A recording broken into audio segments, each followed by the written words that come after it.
Les sièges sont désespérément vides. Très peu de réservations dans cette agence de voyage. En février, l'activité a baissé de 24% par rapport à la même période l'année dernière. Les annulations s'enchaînent, il faut rembourser les clients sous certaines conditions.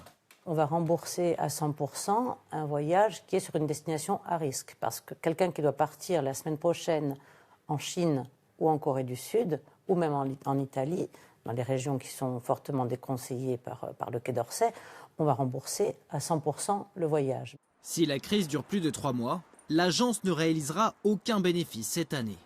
Le secteur du tourisme, en première ligne face à l'épidémie, hôtellerie, restauration, transport, la région a mis en place une cellule pour les protéger financièrement.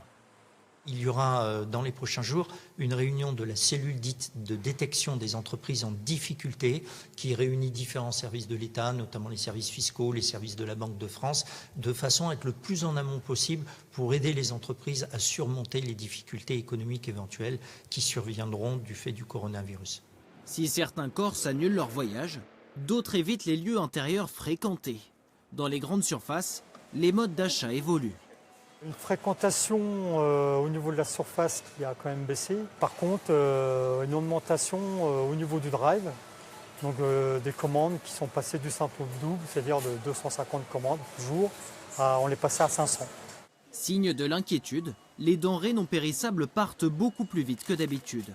Les rayons consacrés au savon, eux, sont quasi vides. Les gels hydroalcooliques sont en rupture de stock.